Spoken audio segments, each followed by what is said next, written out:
Halo, jumpa lagi bersama saya dalam studi Al-Quran. Studi kita kali ini membahas surah An-Nahl ayat 51. Ini merupakan sebuah telaah yang logis. Namun sebelum kita melihat surah An-Nahl ayat 51 ini, terlebih dahulu kita satukan pemahaman kita tentang Al-Quran. Umat Islam yakin bahwa Al-Quran itu merupakan wahyu yang langsung dari Allah. Jadi Allah sendirilah yang berbicara. Karena itu, apa yang tertulis di dalam Al-Quran itu merupakan perkataan Allah. Ya, kata-kata Allah sendiri, bukan manusia. Dan karena Allah diyakini dan diimani maha benar, maka Al-Quran dilihat sebagai kebenaran yang meyakinkan. Ya. Dalam berbagai ayat dalam Al-Quran, Allah telah berkata bahwa Ia telah memudahkan ayat-ayatnya. Tujuannya supaya umat Islam dapat dengan mudah memahami firman-Nya. Karena itulah Al-Quran dilihat juga sebagai kitab atau keterangan yang jelas atau penjelasan yang sempurna.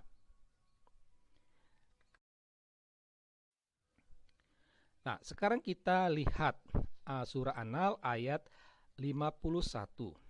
Kutipannya sebagai berikut. Dan Allah berfirman, janganlah kamu menyembah dua Tuhan.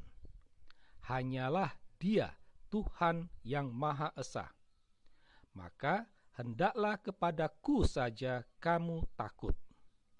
Itu bunyi dari surah An-Nahl. Ya, ini apa yang tertulis ini merupakan kata-kata Allah. Ya, yang tertulis ini adalah kata-kata Allah, bukan manusia. Ya, jadi waktu itu Allah berbicara dan inilah hasilnya. Nah, dari kutipan wahyu ini kita dapat menemukan beberapa poin penting, yaitu ada pesan tauhid. Pesan tauhidnya itu sangat kuat, ya. Atau dengan kata lain, ada penegasan bahwa Allah itu esa, ya. Itu esa ini sama dengan konsep tauhid tadi. Ya, esa itu dipahami dengan satu, ya, sehingga Allah umat Islam, ya, Allah umat Islam itu satu, ya. Umat Islam percaya hanya pada satu Allah, ya, hanya Allah Subhanahu wa Ta'ala, satu-satunya Allah. Nah, ini pesan tauhid yang ada dalam ayat 51 tadi, ya. Dan ini bukan ayat tauhid ini bukan hanya surah An-Nahl ayat 51, ada banyak ayat-ayat lain, wahyu Allah lain yang memiliki pesan tauhid ini. Nah, karena itulah merupakan dosa berat jika ada umat Islam yang menduakan Allah atau yang membuat Allah itu ada dua. Itu dosa berat dalam Islam. Itu. Nah, kalau kita memperhatikan, ya, memperhatikan dan mengkritisi wahyu Allah tadi, maka kita menemukan ada beberapa keanehan.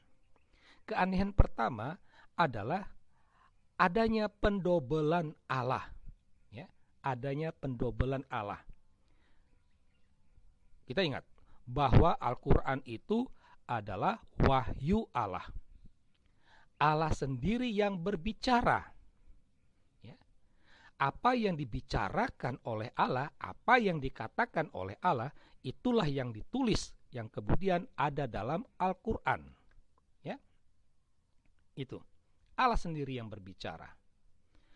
Nah, jadi pada waktu itu, ya, pada waktu itu Allah berkata, Allah berfirman. Allah berfirman. Bla bla bla bla bla. Gitu. Ya. Jadi Allah yang berbicara, dia menyebut lagi Allah.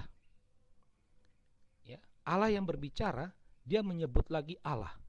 Ini terjadi pendobelan. Ya, pendobelan. Kita dapat bertanya, siapa yang dimaksud dengan Allah tersebut? Allah yang disebut oleh Allah tadi. Siapa?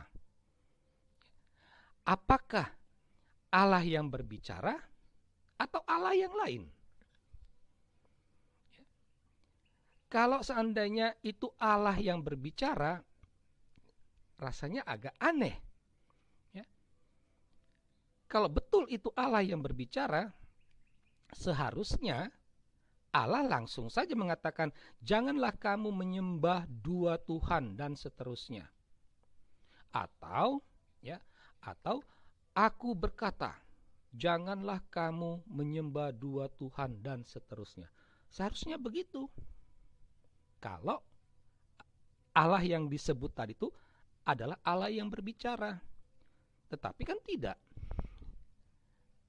Fakta yang terjadi, Allah berfirman, janganlah kamu menyembah dua Allah. Dan itu dikatakan oleh Allah.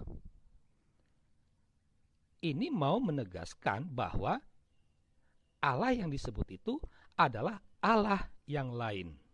Ya. Jadi bukan Allah yang berbicara. Nah, yang menarik lain adalah kalau kita mengadakan telaah linguistik ya, atas kata ganti Allah dalam wahyu Allah tadi. Kalau kita membaca teks wahyu Allah tadi, kita menemukan ada dua kata ganti untuk Allah, ya, yaitu dia dan ku, ya, kepadaku, ya, itu. Ini kata ganti untuk Allah, ya. Jadi kata dia itu ditafsirkan sebagai Allah, ku juga ditafsirkan sebagai Allah. Tetapi apakah Allah yang sama? Kata dia itu merujuk kepada Allah yang lain, bukan Allah yang berbicara. Agak aneh kalau kata dia itu adalah Allah yang berbicara. Tidak mungkin. Itu sama seperti saya yang berbicara, lalu saya katakan dia, bahwa dia itu adalah saya. Nggak mungkin. Aneh. Jadi dia itu merujuk kepada Allah yang lain. Sedangkan ku itu merujuk kepada Allah yang berbicara. Jadi di sini tampak jelas, ya. Dari sini tampak jelas ada dua Allah. Ada dua Allah. Dan ini ditegaskan dalam anak kalimat berikutnya, ya, bahwa dua Allah itu adalah Allah yang esa dan Allah yang ditakuti. Allah yang esa itulah adalah dia, Allah yang lain. Sedangkan Allah yang ditakuti itu adalah Allah yang berbicara. Kepadaku lah kalian harus takut. Nah, berarti Allah yang berbicara itu. Sedangkan Allah yang esa itu adalah Allah yang dia. Baik Allah dia ini bukan atau tidak sama dengan Allah yang berbicara, berbeda jauh. Ya. Dari sini tampak jelas memang Allah itu ada dua. Nah, dari sini setelah kita telaah, tampak jelas wahyu Allah itu membingungkan. Ya, membingungkan. Karena apa? Konsep tauhid yang disampaikan itu berbanding terbalik secara linguistik. Ya. Mau menyampaikan pesan tauhid bahwa Allah itu esa, tetapi dalam uraiannya tampak jelas bertentangan dengan konsep tauhid itu sendiri. Ya. mengatakan percaya pada satu Allah saja, tetapi mengakui juga Allah yang lain. Itu membuat kita bingung. Dari situ bisa dikatakan Allah Islam itu ada dua, bukan satu. Bukan satu, tapi dua. Ya. Kedua Allah ini diimani. Ya. Kedua Allah ini diimani.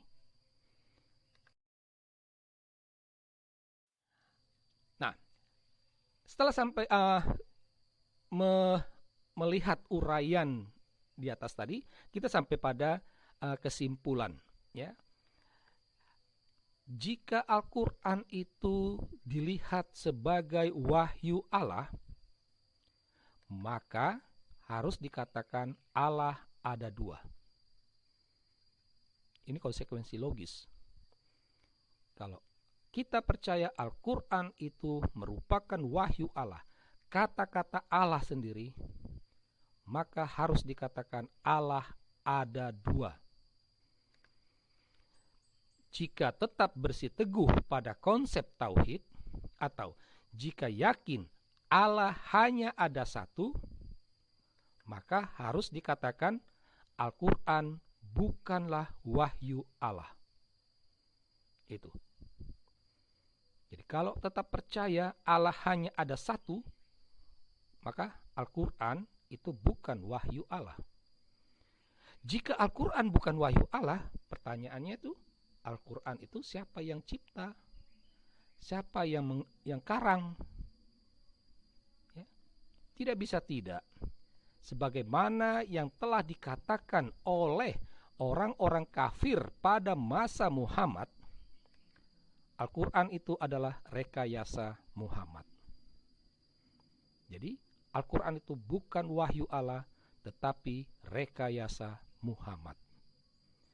Kalau Al-Quran benar rekayasa Muhammad, maka Allah yang dimaksud itu adalah Muhammad. Demikianlah kajian studi Al-Quran kita tentang surah An-Nahl ayat 51. Semoga mendapatkan pencerahan. Sekian dan terima kasih.